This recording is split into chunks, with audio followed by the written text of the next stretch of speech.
الله أكبر الله أكبر الله أكبر الله أكبر.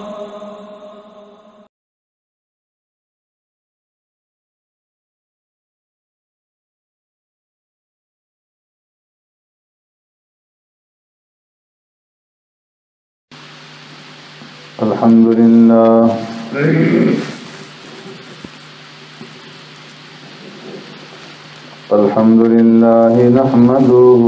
ونستعينه ونستغفره ونؤمن به ونتوكل عليه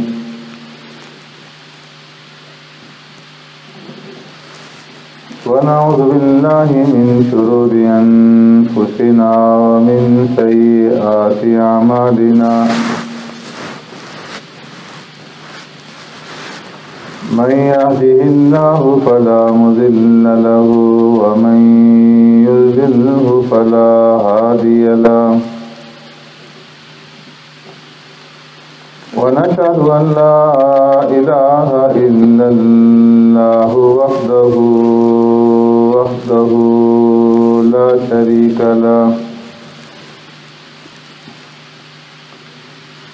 ونشهد أن سيدنا ونبينا ومولانا محمدا عبده ورسوله أرسله الله إلى كافة للناس بشيرا ونذيرا وداعيا إلى الله بإذنه وسراجا منيرا أما بعد فقد قال الله تبارك وتعالى في القرآن المجيد والفرقان الحميد فأعوذ بالله من الشيطان الرجيم بسم الله الرحمن الرحيم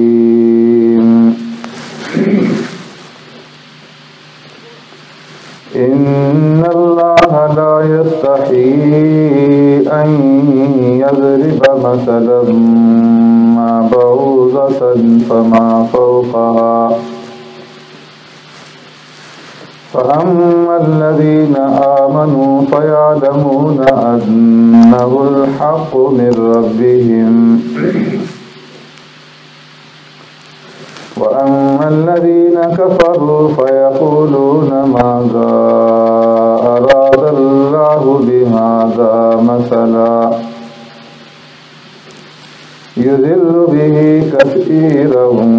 ويهدي به كثيرا وما يضل به إلا الفاسقين الذين ينقضون عهد الله من بعد ميثاقه ويقطعون ما أمر الله به أن يوصل ويفسدون في الأرض أولئك هم الخاسرون صدق الله مولانا العظيم. يا رب صل وسلم دائما أبدا على حبيبك خير الخلق كلهم هو الحبيب الذي ترجى شفاعته لكل هول من الأهوال مقتحم.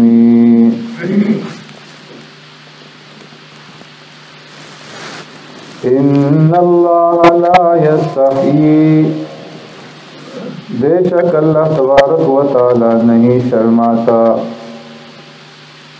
ان یضرب مثلا ما یہ کہ بیان کرے کوئی بھی مثال بعوضۃ فما فوقها، مچھر کی ہو یا اس سے بڑی۔ فَأَمَّا الَّذِينَ آمَنُوا، پس بہرحال وہ لوگ جو ایمان لائے، وَيَعْلَمُونَ أَنَّهُ الْحَقُّ مِنْ رَبِّهِمْ، پس وہ جانتے ہیں کہ بے شک وہ مثال حق ہے ان کے رب کی طرف سے۔ وَأَمَّا الَّذِينَ كَفَرُوا، اور اے پر وہ لوگ جنہوں نے کفر کیا، فَيَقُولُونَ مَاذَا أَرَادَ اللَّهُ بِهَذَا مَثَلًا، پس وہ کہتے ہیں کہ کیا ارادہ کیا اللہ نے اس مثال کے ساتھ۔ یضل بہ کثیرا، گمراہ کرتا ہے بسبب اس کے بہت ساروں کو، ویہدی بہ کثیرا، اور ہدایت دیتا ہے بسبب اس کے بہت ساروں کو۔ وما یضل بہ الا الفاسقین، اور نہیں گمراہ ہوتے بسبب اس کے مگر فاسق۔ الذین ینقضون عہد اللہ، وہ لوگ جنہوں نے توڑا اللہ کے عہد کو، من بعد میثاقہ، بعد اس کے مضبوط کرنے کے، ویقطعون ما امر اللہ بہ ان یوصل، اور وہ قطع کرتے ہیں اس کو کہ حکم بھی اللہ نے اس کے ملانے کا، ویفسدون فی الارض، اور وہ فساد مچاتے ہیں زمین میں۔ اولئک هم الخاسرون، یہی لوگ ہیں خسارے والے، نقصان والے۔ آمنت باللہ و بآیاتی،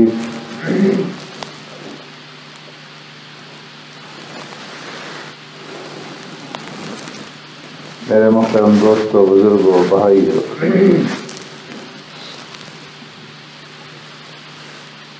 ان آیات کا ماقبل سے ربط اور تعلق یہ ہے کہ اس سے پہلے سورہ بقرہ کی آیت نمبر 21 میں اللہ رب العزت کی وحدانیت کا ذکر ہوا تھا، اور اللہ رب العزت کی قدرت کے دلائل اور کچھ نشانیاں بیان فرمائی گئی تھیں کہ جس نے انسانوں کو پیدا کیا، زمین اور آسمان کو، اور پھر آسمان سے پانی، اور پھر پانی کے ذریعے سے طرح طرح کے کھانے پینے کے ثمرات، اور پھر اس کے بعد اس بات کی دعوت دی گئی تھی کہ اللہ کے ساتھ کسی کو شریک اور ساجی نہ ٹھہرا۔ پھر اس کے بعد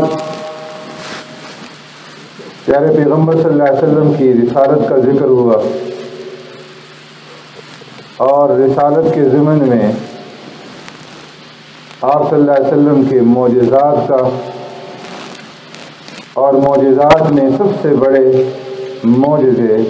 قرآن کریم کا ذکر ہوا، اور قرآن کریم کے منزل من اللہ ہونے پر لوگوں نے جو شک کیا کہ یہ اللہ کی طرف سے نہیں بلکہ محمد صلی اللہ علیہ وسلم نے خود اپنی طرف سے بنا لیا ہے،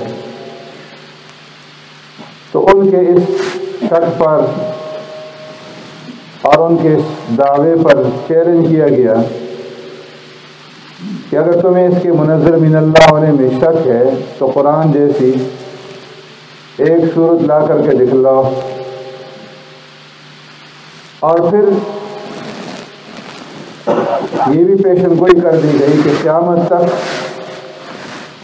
کسی کے اندر اس کی طاقت نہیں ہے کہ وہ قرآن جیسی جامع اور فصیح و بلیغ ایک صورت لا کر کے پیش کر سکے۔ اور پھر ڈرایا گیا کہ جب تم ایسا نہیں کر سکتے تو پھر اس جہنم سے ڈرو کہ جس کا ایندھن انسان اور پتھر ہوں گے۔ ایمان والوں کو خوشخبری دی گئی کہ ان کے لیے آخرت میں باغات ہیں اور طرح طرح کی نعمتیں اللہ نے تیار کر رکھی۔ اب یہاں پر آیت نمبر 26 میں اللہ رب العزت کفار کے ایک اور اعتراض کا جواب دے رہے ہیں۔ جب وہ لوگ قرآن کی نظیر اور قرآن کا مثل پیش نہیں کر سکے، ایک صورت بھی نہیں لا سکے، تو اب انہوں نے دوسرا اعتراض کیا کہ اگر یہ قرآن اللہ رب العزت کی کتاب ہوتی اور اللہ کی طرف سے نازل شدہ ہوتا تو اس قرآن کے اندر حقیر اور خسیس چیزوں کی مثالیں بیان نہ کی گئی ہوتی کہ اس قرآن میں کہیں تو مکھی کا ذکر ہے اور کہیں مکڑی کا ذکر ہے، کہیں چیونٹی کا ذکر ہے، کہیں کتے کا ذکر ہے، کہیں گدے کا ذکر ہے۔ تو یہ اللہ کی کتاب کے اور اللہ کے کلام کے شایان شان نہیں، اس لیے کہ جب بڑے لوگ بات کرتے ہیں تو ان کے کلام کے اندر کسی حقیر اور کسی خسیس چیز کا، ذلیل چیز کا ذکر نہیں کیا جاتا۔ تو اللہ تو بزرگ و برتر ہے، بادشاہوں کے بادشاہ ہیں، تو اس کے کلام کے اندر ایسی حقیر اور ایسی خسیس قسم کی مثالیں کیوں بیان کی گئی؟ اس سے معلوم ہوتا ہے کہ یہ اللہ کا کلام نہیں ہے، اس لیے کہ کلام الملوک کی ملوک الکلام یہ ایک محاورہ ہے کہ جو بادشاہوں کا کلام ہوتا ہے وہ بھی کلاموں کا بادشاہ ہوتا ہے۔ تو یہ کلام اللہ کے شایان شان نہیں ہے کہ اس میں ایسی مثالیں بیان کی جائیں مکھی کی اور مکڑی کی۔ تو اس کا جواب اللہ رب العزت نے دیا، ان اللہ لا یستحیی ان یضرب مثلا ما، کہ بے شک اللہ تبارک و تعالیٰ کو شرم اور حیا نہیں آتی اس بات سے کہ وہ کوئی بھی مثال بیان کرے، وہ خالق ہے۔ جس طرح اس نے ہر چھوٹی اور بڑی چیز کو پیدا کیا، اسی طریقے سے چھوٹی اور بڑی مثال بیان کرنے میں بھی اللہ کو کوئی عار اور کوئی شرم محسوس نہیں ہوتی۔ یستحیی حیا سے، اور حیا بھی ایمان کا ایک شعبہ ہے۔ حیا کا معنی ہے رک جانا، باز آ جانا، منع ہونا۔ کسی قبیح چیز سے انسان جب اپنے آپ کو روک لیتا ہے تو اس کو حیا کہتے ہیں، اور یہ حیا انسانوں سے بھی ہوتی ہے اور رب العالمین سے بھی ہوتی ہے۔ اگر ایک انسان دوسرے انسان سے حیا کرتا ہے تو وہ کوئی ایسا کام، کوئی ایسا قبیح عمل نہیں کرے گا کہ جو دوسروں کے سامنے ظاہر ہو جائے۔ وہ کسی سے چھپ کر کے وہ عمل کرے گا، سامنے نہیں کرے گا کہ اگر میں یہ عمل کروں گا، یہ کام کروں گا تو لوگ میرے بارے میں کیا کہیں گے۔ تو جس کے اندر حیا ہوتی ہے تو وہ لوگوں سے بھی حیا کرتا ہے اور رب العالمین سے بھی حیا کرتا ہے۔ جس کو رب العالمین سے حیا ہو، فرمایا وہ کوئی بھی ایسا عمل نہیں کر سکتا، اس لیے کہ اس کو یقین ہے کہ میرا کوئی بھی عمل اللہ سے پوشیدہ نہیں ہے۔ جہاں پر بھی میں کوئی عمل کروں گا برا، انسانوں سے تو چھپ جائے گا، لیکن اللہ سے وہ عمل مخفی اور پوشیدہ نہیں رہ سکتا، اور اللہ سے وہ عمل نہیں چھپ سکتا۔ تو اس کو کہتے ہیں کہ یہ حیا ہے انسان سے اور حیا ہے رب العالمین سے۔ اور ایک حیا ہے کہ جو انسان اپنے نفس سے کرتا ہے، کہ بسا اوقات کوئی عمل کرتے وقت انسان کو اپنے آپ سے بھی شرم محسوس ہونے لگتی ہے کہ بھئی یہ میں کیا عمل کر رہا ہوں، اس کو حیا نفسی کہا جاتا ہے۔ ایک ہے حیا عبودیت، کہ جب بندہ عبادت کرتا ہے تو اس کے اندر اسے حیا محسوس ہوتی ہے کہ جو اللہ کا برگزیدہ بندہ ہے، نیک اور صالح بندہ ہے، جتنا بھی بڑا وہ عمل کر لے اور جتنی زیادہ سے زیادہ وہ عبادت کر لے، تو ہر عبادت کے بعد وہ یہی کہے گا کہ میں نے کچھ بھی نہیں کیا۔ اگر اللہ رب العزت کسی کو سمجھ جائے تو بچپن ہی کے اندر، اور فرمایا کہ وہ آدمی بچپن ہی میں سجدے میں چلا جائے اور ساری زندگی اس کی سجدے کے اندر گزر جائے اور مرتے دم تک وہ سجدے میں پڑا رہے، تب بھی وہی کہے گا کہ یا اللہ، میں تیری جس طرح عبادت کا حق تھا وہ حق ادا نہیں کر سکتا۔ جس طرح اللہ نے لاکھوں فرشتے پیدا کر رکھے جو صرف سجدے کے اندر پڑے ہوئے ہیں، اور بعض رکوع میں، بعض قیام میں، لیکن وہ یہی کہتے ہیں ما عبدناک حق کا عبادت۔ اور پیارے پیغمبر صلی اللہ علیہ وسلم نے یہی ارشاد فرمایا کہ اللہ جس طرح تیری عبادت کا حق تھا میں اس طرح وہ حق ادا نہیں کر سکا۔ تو اسے حیا عبودیت کہا جاتا ہے کہ بندہ عبادت کرنے کے بعد کہے کہ میں نے کچھ بھی نہیں کیا۔ اور ایک ہے حیا اکرام، حیا کرم، کہ کسی کی کوئی بات، کوئی عمل انسان کو ناگوار گزرے لیکن حیا کی وجہ سے وہ کہہ نہ سکے۔ جس طرح پیارے پیغمبر صلی اللہ علیہ وسلم نے ایک موقع پر بعض صحابہ کی دعوت کی، تو کھانا کھانے کے بعد وہ وہیں پہ بیٹھ کر بات چیت کے اندر مشغول ہو گئے۔ آپ صلی اللہ علیہ وسلم کو ان کا بیٹھنا ناگوار تھا، لیکن آپ صلی اللہ علیہ وسلم حیا کرم کی وجہ سے انہیں یہ کہہ نہیں سکتے تھے کہ اب تو مڑ کر کے چلے جاؤ۔ اس لیے پیارے پیغمبر صلی اللہ علیہ وسلم تھوڑی دیر بیٹھے رہے اور پھر اٹھ کر کے خود ہی باہر تشریف لے گئے دوسرے ازواج مطہرات کے ہاں، کہ یہ لوگ خود محسوس کر کے اٹھ کر چلے جائیں۔ لیکن جب واپس آئے دیکھا کہ وہ لوگ پھر بیٹھے ہوئے تھے، بات چیت میں مشغول تھے، تو اب اللہ رب العزت نے آیات اتار دی، یا ایھا الذین آمنوا لا تدخلوا بیوت النبی الا ان یؤذن لکم الی طعام غیر ناظرین اناء ولکن اذا دعیتم فادخلوا فاذا طعمتم فانتشروا ولا مستأنسین لحدیث ان ذلکم کان یؤذی النبی فیستحیی منکم واللہ لا یستحیی من الحق۔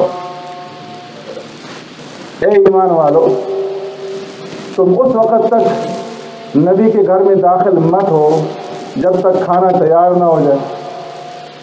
پہلے سے جا کر انتظار میں مت بیٹھو، اور جب کھانا کھا چکو فانتشروا، تو اس کے بعد منتشر ہو جاؤ، ولا مستأنسین لحدیث، باتوں کے اندر مت مشغول ہو، ان ذالکم کان یؤذی النبی، اس لیے کہ تمہارا اس طرح کا یہ عمل نبی کو تکلیف پہنچاتا ہے، فیستحیی منکم واللہ لا یستحیی من الحق، نبی تو حیا کرم کی وجہ سے، تم سے حیا کی وجہ سے بولتے نہیں، لیکن اللہ حق بات بیان کرنے سے نہیں شرماتے۔ اس لیے جب تم کھانا کھا چکو تو اس کے بعد منتشر ہو جائے۔ اسی لیے آداب میں سے، دعوت کے آداب میں سے یہی ہے کہ جب تم کسی کے یہاں کھانے کے لیے جاؤ تو کھانے سے فراغت کے بعد وہاں لمبی باتوں کے اندر مشغول مت ہو جاؤ کہ اس سے گھر والوں کو اذیت اور تکلیف پہنچے۔ تو یہ حیا کرم۔ حضرت ام سلیم رضی اللہ تعالی عنہ ایک صحابیہ ہیں، پیارے پیغمبر صلی اللہ علیہ وسلم کے پاس تشریف لائی اور عرض کرنے لگی، اے اللہ کے نبی صلی اللہ علیہ وسلم، ان اللہ لا یستحیی من الحق، اللہ رب العزت حق بات بیان کرنے سے نہیں شرماتے. تو میں آپ سے ایک مسئلہ دریافت کرنے لگی ہوں اور حق بات کے پوچھنے میں کوئی شرم نہیں کہ جب عورت کو بدخوابی ہو جائے تو کیا اس کے اوپر غسل لازم ہوگا یا نہیں؟ تو آپ صلی اللہ علیہ وسلم نے ارشاد فرمایا کہ نعم یا ام سلیم، ہاں ام سلیم، جب اٹھنے کے بعد عورت مادہ پانی کا دیکھے تو اس کے اوپر بھی غسل لازم ہو. جس طرح مرد پر احتلام کی وجہ سے غسل لازم ہے، اسی طرح عورت کو اگر بدخوابی ہو جائے تو فرمایا اس کے اوپر بھی غسل لازم. تو فرمایا کہ حیائے کرم کی وجہ سے بعض اوقات انسان کوئی بات بیان نہیں کر سکتا، لیکن انسان کو خود سوچنا چاہیے کہ یہ بات مناسب ہے یا نہیں. تو فرمایا ان اللہ لا یستحیی من الحق، اللہ رب العزت کو اس بات کے بیان کرنے میں کوئی شرم اور عار محسوس نہیں ہوتی. ان یضرب مثلا ما، کہ اللہ رب العزت کوئی بھی مثال بیان کرے، باوزہ، چاہے وہ مثال مچھر کی ہو، فما فوقہا، یا اس سے بھی بڑھ کر کے.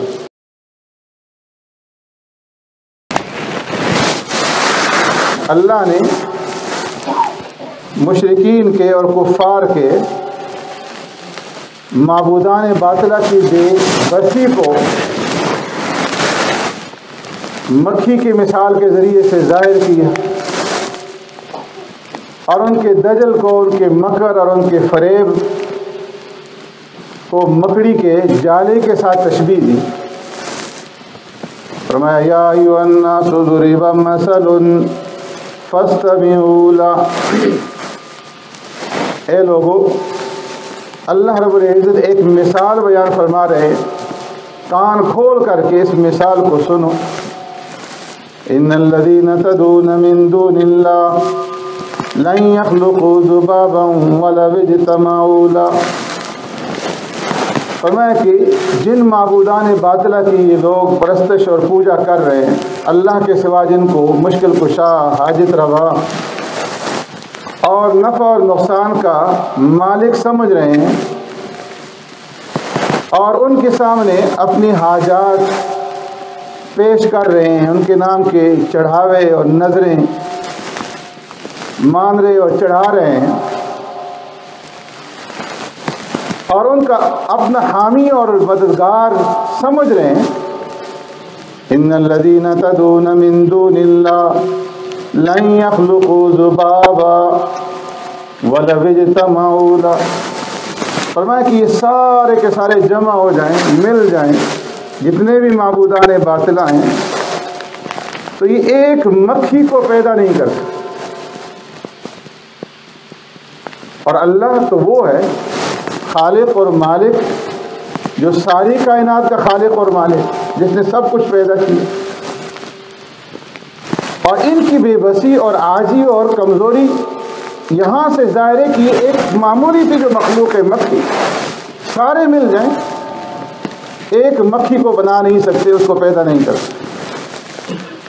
وَإِن يَسْلُبْهُمُ الذُّبَابُ شَيْئًا لَا يَسْتَنقِذُوهُ مِنْهُ ضَعْفَ الطَّالِبُ وَالْمَطْلُوبُ. مکھی کا پیدا کرنا تو درکنار، اگر وہ مکھی ان کے چڑھاووں سے کوئی چیز اٹھا کر کے اڑ جائے، کوئی چیز چھین کر کے لے جائے، وَإِن يَسْلُبْهُمُ الذُّبَابُ شَيْئًا لَا يَسْتَنقِذُوهُ مِنْهُ. تو یہ سارے کے سارے جمع ہو جائیں، اس مکھی کے منہ سے اس چیز کو واپس چھین نہیں سکتے. ضعف الطالب والمطلوب، طالب بھی کمزور، مطلوب بھی کمزور، عابد بھی کمزور، معبود بھی کمزور. جو پوجا کرنے والے ہیں یہ بھی ضعیف ہیں انتہائی درجے کے، کہ انہوں نے اپنی مدد کے لیے پکارا، اپنا مشکل کشا اور حاجت روا سمجھا، تو کس کو سمجھا کہ جو اتنا کمزور ہے کہ نہ مکھی پیدا کر سکے، اور اگر مکھی کوئی چیز چھین کر لے جائے تو اس سے واپس لے نہ سکے. اور یہ بھی کمزور، ان کے معبود بھی کمزور۔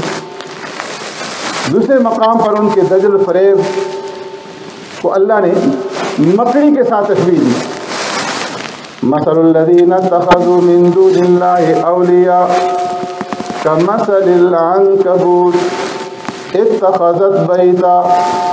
وَإِنَّ أَوْهَنَ الْبُيُوتِ لَبَيْتُ الْعَنْكَبُوتِ لَوْ كَانُوا يَعْلَمُونَ۔ ان لوگوں کی مثال اتخذوا من دون اللہ اولیاء، جنہوں نے اللہ کے سوا اوروں کو اپنا اولیاء اور اپنا مددگار، اپنا مشکل کشا اور اپنا حاجت روا اور اپنا معبود بنایا۔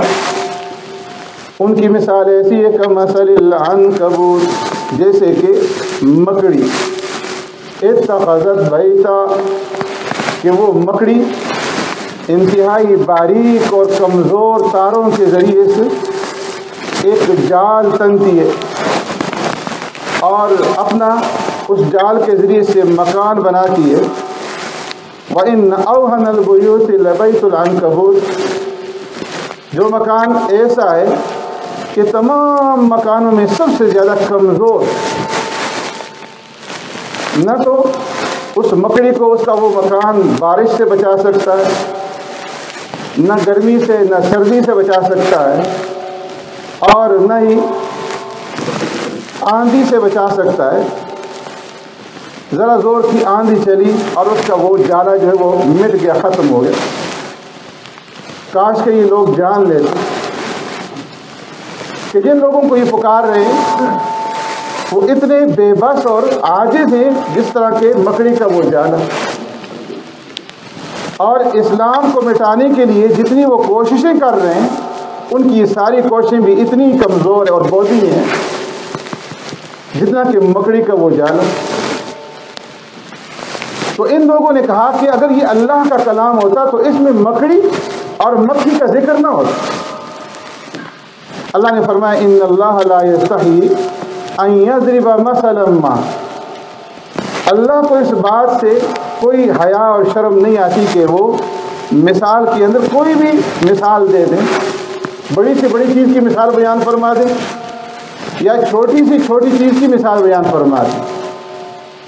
اس لیے کہ مثال جو بیان کی جاتی ہے اس مثال کا مثال بیان کرنے والے کی شان کے مطابق ہونا ضروری نہیں ہے، بلکہ مثال کا ممثل لہو کے ساتھ مطابقت ضروری ہے۔ جس چیز کے ساتھ تشبیہ دی جا رہی ہے، مثال بیان کی جا رہی ہے، اس کے ساتھ اس کی مطابقت ہونی چاہیے۔ اگر کسی حقیر چیز کا اظہار اور اس کی وضاحت کرنی ہے، کسی بودی اور ذلیل چیز کا ظاہر کرنا مقصود ہے، تو مثال کے اندر بھی ایسی حقیر چیز کو ذکر کیا جائے، اور کسی عالی اور بلند چیز کا ذکر کرنا ہے تو مثال بھی بلند چیز سے دی جائے گی۔ ایسا نہیں ہو سکتا کہ کسی حقیر اور ذلیل چیز کی مثال اعلیٰ چیز سے دی جائے، یہ احمقوں کا کام۔ تو اس لیے اللہ رب العزت جو مثال بیان فرما رہے ہیں وہ اس چیز کے مطابق اس کی مثال دے رہے ہیں۔ اللہ دنیا کی مثال دے رہے ہیں کہ یہ دنیا، اس کی مثال ایسی ہے جیسے مچھر، ان یضرب مثلا ما بعوضہ، اللہ جو مثال دے رہے ہیں، مثال بیان فرما رہے ہیں، کیا ہے وہ مثال مچھر کے ساتھ ہو۔ اس دنیا کی مثال فرمایا کیا ہے، وہ مچھر کے ساتھ، کہ مچھر جس وقت تک بھوکا رہتا ہے، پیاسا رہتا ہے، اس وقت تک وہ زندہ رہتا ہے، اور جب مچھر خون چوس کر کے خوب موٹا اور تازہ اور فربا ہو جاتا ہے تو وہ وقت ہوتا ہے اس کی موت۔ اسی طرح جو لوگ دنیا کے طالب ہیں، فلما نسوا ما ذکروا به فتحنا علیہم ابواب کل شیء حتی اذا فرحوا بما اوتوا اخذناہم بغتہ۔ فرمایا کہ جب یہ لوگ اللہ کے احکامات کو بھلا دیتے ہیں اور دنیا کے طالب بن جاتے ہیں، اللہ کی گئی نصیحتوں کو بھول جاتے ہیں، فتحنا علیہم ابواب کل شیء، ہم ان کے لیے ہر نعمتوں کے دروازے کھول دیتے ہیں، ہر طرح کی نعمتیں ان کے لیے کھول دیتے ہیں۔ حتی اذا فرحوا بما اوتوا، یہاں تک کہ جب وہ نعمتیں ان لوگوں کے پاس واقع آ جاتی ہیں اور وہ خوش ہو جاتے ہیں اور وہ یہ سمجھنے لگتے ہیں کہ ہم تو اللہ کے بڑے چہیتے ہیں، اس لیے اللہ نے ہمارے اوپر نعمتوں کی فراوانی کر دی، اخذناہم بغتۃ، تو اچانک ہم پکڑ گئے۔ تو اس لیے فرمایا کہ مثال جو ذکر کی جاتی ہے وہ بات کو سمجھانے کے لیے کی جاتی ہے، کہ جب کسی بات کو سمجھانا مقصود ہو تو مثال کے ذریعے سے جب اس کو سمجھایا جائے تو آسانی کے ساتھ وہ بات سمجھ میں آ جاتی ہے۔ اس لیے اللہ رب العزت نے قرآن میں مثالیں بیان فرمائیں، تورات کے اندر، انجیل کے اندر، زبور کے اندر بھی مثالیں موجود، اور قرآن کے اندر اللہ نے بتیری مثالیں بیان فرمائیں، اور خود پیارے پیغمبر صلی اللہ علیہ وسلم نے مثالوں کے ذریعے سے باتوں کو سمجھایا۔ آپ صلی اللہ علیہ وسلم نے دنیا کی بے ثباتی کا ذکر کیا اور فرمایا لو کانت الدنیا تعدل عند اللہ جناح بعوضہ ما سقى کافرا منها شربة ماء۔ فرمایا اگر اس دنیا کی اہمیت، اس کی وقعت، اس اللہ رب العزت کی نگاہ میں اتنی بھی ہوتی جتنی کہ مچھر کی ایک پر کی ہوتی، ما سقى کافرا شربة ماء، تو اللہ رب العزت کسی بھی کافر کو دنیا کے اندر پانی کا ایک گھونٹ بھی نصیب نہ کرتا۔ لیکن اللہ کی نگاہ میں دنیا کی کوئی اہمیت نہیں ہے، اس لیے کفار دنیا کے اندر مزے کر رہے اور طرح طرح کی نعمتیں ان کے پاس موجود ہیں۔ اس کی وجہ یہ ہے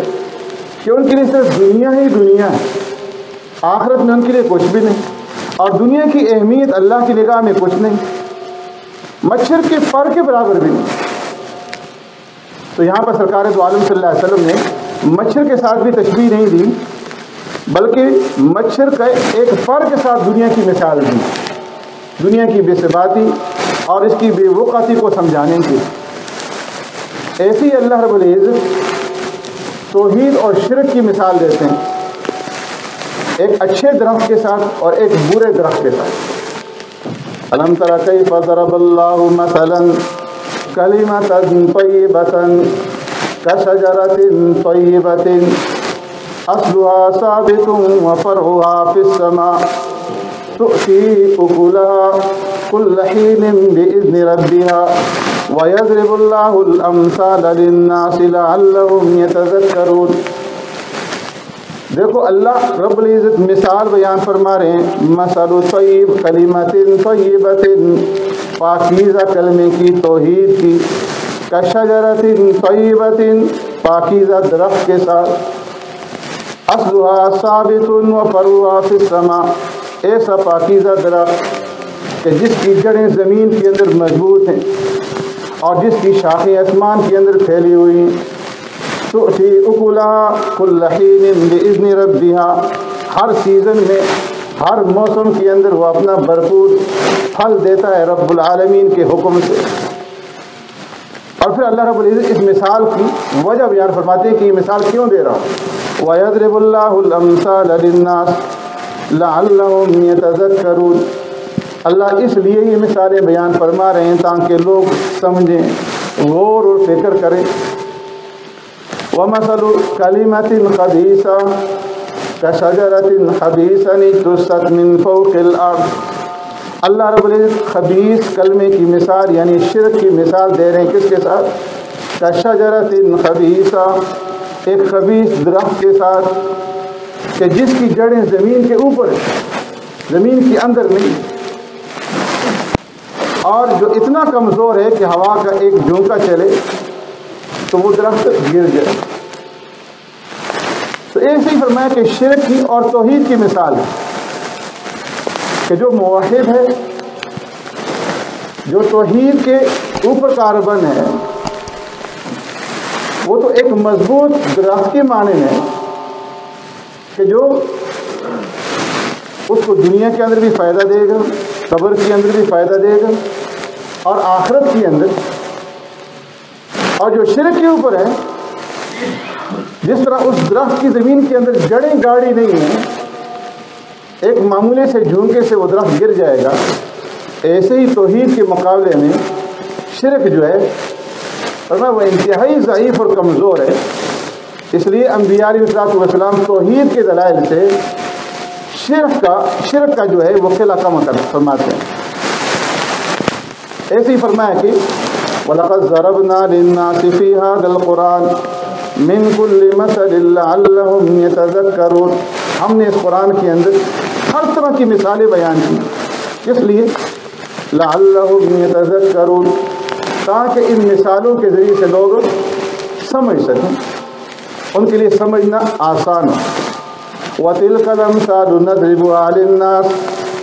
وَمَا يَعْقِلُهَا إِلَّا الْعَالِمُونَ۔ یہ مثالیں کیوں بیان کی جاتی ہیں؟ فرمایا یہ مثالیں ہم لوگوں کے لیے اس لیے بیان کرتے ہیں تاکہ لوگ ان مثالوں سے عبرت حاصل کریں اور ان مثالوں کے ذریعے سے بات ان کی سمجھ میں آ جائے۔ وَمَا يَعْقِلُهَا إِلَّا الْعَالِمُونَ، لیکن سمجھتے وہی لوگ ہیں کہ جو علم رکھتے ہیں اور جو غور اور فکر کرتے ہیں۔ اس لیے فرمایا کہ سلف کا یہ طریقہ تھا کہ اگر ان کے سامنے مثال بیان کی جاتی اور قرآن کی کوئی مثال ان کے سامنے جب آتی اور ان کی سمجھ میں وہ بات نہ آتی تو رونا شروع کر دیتے کہ اللہ رب العزت تو فرما رہے ہیں وَمَا يَعْقِلُهَا إِلَّا الْعَالِمُونَ،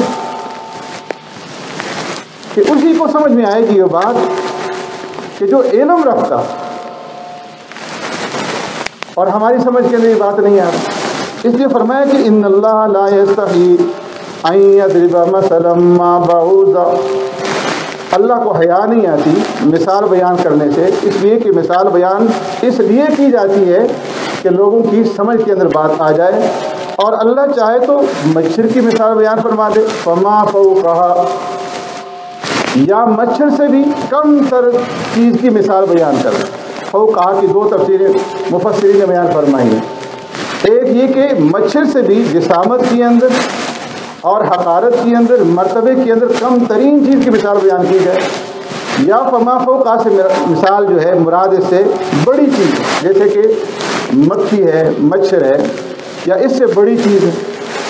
تو فرمایا کہ اللہ رب العزت ہر طرح کی مثال بیان فرماتے ہیں، اور ان کا مقصد یہ ہوتا ہے کہ لوگ ان مثالوں کے ذریعے سے بات کو سمجھ لیں۔ اللہ رب العزت ہمیں عمل کرنے کی توفیق عطا فرمائے۔